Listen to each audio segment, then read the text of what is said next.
Hello everyone, আসসালামু আলাইকুম। আশা করি সকলে ভালো আছেন। Welcome back to my channel daily blog with Halima. আজকে প্রায় অনেকদিন পরই লং ভিডিও দেওয়া হচ্ছে। এই তো সকাল থেকে আজকে সারাদিন কি করি এই সব কিছুই আপনাদের সাথে শেয়ার করব। ভিডিওটা লাস্ট পর্যন্ত দেখার আমন্ত্রণ রইল। যাই হোক, আমি সকালবেলা উঠে ব্রেকফাস্ট করব। এখানে আমি ফ্রোজেন পরোটাগুলো এনে রাখি। আমার ছেলের কারণে সকালে আমি নাস্তা বানাতে পারি না, এগুলো জাস্ট একটু ভেজে খেয়ে ফেলি। আর সকালে আমি উঠে খেতে পারি না, সকালের নাস্তাটা আমি করতেই পারি না। আমার সকালে একটা রুটি খেলেই এনাফ, রুটি বা পরোটা। আমি দুইটা কখনোই খেতে পারি না। এই তো ব্রেকফাস্টটা করে নিলাম। এখন আমার ছেলেও উঠে গেছে, ওকে খাওয়ালাম। এরপর যাব একটু বাইরে। আমাদের বাসার নিচে খুব সুন্দর একটা প্লেস আছে। এখানে গাড়ি নেই, এখানে খুব খোলা একটা জায়গা। যাই হোক, এখানে সাফন প্রতিদিনই আসে, ওকে নিয়ে একটু হাঁটাহাঁটি করি। এখানে দেখুন ইতালির কমলি ফুল, একদম কমলি ফুলের মতোই লাগছিল। জানি না এটা কি। আর এখানে আমাদের বাসার পাশে অনেক আলু বোখারা গাছ আছে, ওইখান থেকে একটা ছিললাম, এখনো পাকিনি এইগুলো। যাই হোক, 10-15 মিনিট থাকার পর চলে আসলাম বাসায়। এখন 12টা বেজে গেছে, এখন রান্না বান্না শুরু করতে হবে। আজকে রান্না করব রুই মাছের মাথা ভুনা করব। মাথাগুলো খাওয়াই হচ্ছে না, মাছ খাওয়া হয়ে গেছে কিন্তু মাথাগুলো অনেকদিন যাবতই ফ্রিজে পড়ে আছে।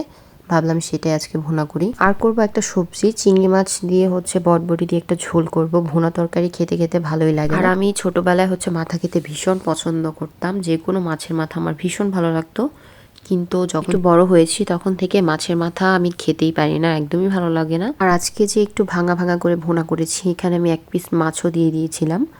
এটা কিন্তু খেতে ভীষণ মজা হয়েছিল, একদম আমি ভুনা ভুনা করে ফেলেছি। কালারটাও ভীষণ সুন্দর এসেছিল, দেখুন দেখতে কতটা সুন্দর লাগছে। আর খেতেও ভীষণ মজা হয়েছিল। এরপর আমি রান্না করব চিংড়ি মাছ। চিংড়ি মাছ দিয়ে বটবটি দিয়ে একটা ঝোল করব। এখানে আসার পর থেকে, ইতালি আসার পর থেকে সবজি তেমন খাওয়াই হচ্ছে না। বাঙালি সবজিগুলো ভীষণ মিস করি। এখানে এসে থাকা অবস্থায় আমি মূলা, কচু এগুলো খেতেই চাইতাম না, কিন্তু এখন আমি মূলা খাওয়ার জন্য অস্থির হয়ে থাকি।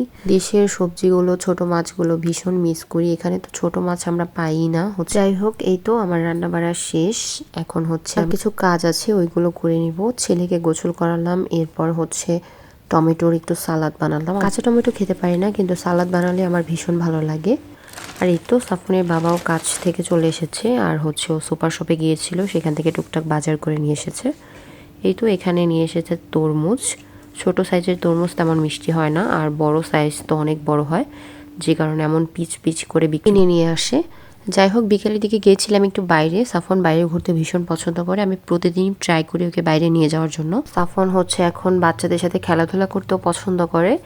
এই তো সাফন বাবা খেলছে। একটু এখন প্রায় রাত 10টা বেজে গেছে, এখন চলে যাব বাসায়। এখানে একটা লোক খেলা দেখাচ্ছিল, ও এটা দেখে ইমপ্রেস করার ট্রাই করে, আর অনেকে খুশি হয়ে ওদের টাকা দেয়, 2-1 ইউরো করে দিয়ে দেয়।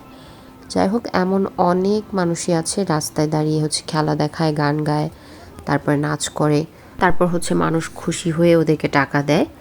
যাই হোক, এইগুলো দেখলাম, আর এখন চলে যাব বাসায়।